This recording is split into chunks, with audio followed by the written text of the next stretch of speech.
दोस्तों, आज हम बात करेंगे उस शहर की जिसे भारत की आर्थिक राजधानी कहा जाता है। जी हाँ, हम बात कर रहे हैं मुंबई की। लेकिन क्या आपने कभी सोचा है कि ये मुंबई, जो आज गगनचुंबी इमारतों से भरी पड़ी है, जहां लाखों सपने पलते हैं, ये कभी बस 7 छोटे छोटे टापुओं का समूह था।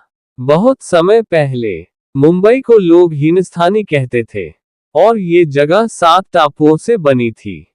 इन टापुओं पर रहते थे कोठाई मछुआरे, जिनकी रोजी रोटी समुद्र से जुड़ी हुई थी। फिर धीरे धीरे ये इलाका सातवाहन साम्राज्य और उसके बाद मौर्यों के अधीन आया। समय बीतता गया और यहाँ पर राज किया सिलारा वंश ने। बाद में ये जगह आई गुजरात के सुल्तानों के अधीन। इसी दौर में 1348 में बनी थी हाजी अली दरगाह, जो आज भी लोगों की आस्था का बड़ा केंद्र है। अब आते हैं 1534 पर, जब गुजरात के सुल्तान ने ये 7 टापू पुर्तगालियों को दे दिए। पुर्तगाली यहाँ चर्च बनाते हैं, किले बनाते हैं और धीरे धीरे इसे अपने हिसाब से बदलने लगते हैं। लेकिन असली मोड़ आता है 1661 में, जब पुर्तगाल की राजकुमारी कैथरीन और इंग्लैंड के राजा चार्ल्स द्वितीय की शादी होती है, और दहेज में ये 7 टापू अंग्रेजों के हाथ आ जाते हैं। कुछ ही सालों बाद 1668 में ये इलाका चला जाता है ईस्ट इंडिया कंपनी के पास।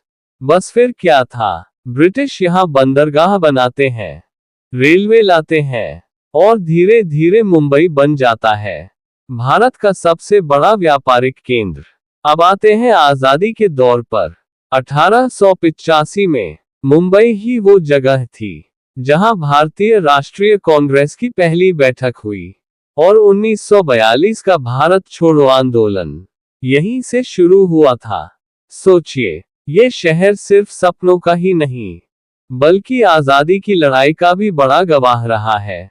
1960 में जब महाराष्ट्र बना, तो मुंबई को उसकी राजधानी घोषित किया गया, और आज मुंबई को हम कहते हैं भारत की आर्थिक राजधानी। यहाँ है Bombay stock exchange, Bollywood film industry, और वो सब कुछ जो इसे भारत ही नहीं बल्कि पूरी दुनिया में खास बनाता है।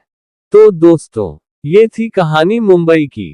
एक वक्त का छोटा सा मछुआरों का गांव कैसे बन गया दुनिया की सबसे बड़ी महानगरों में से एक।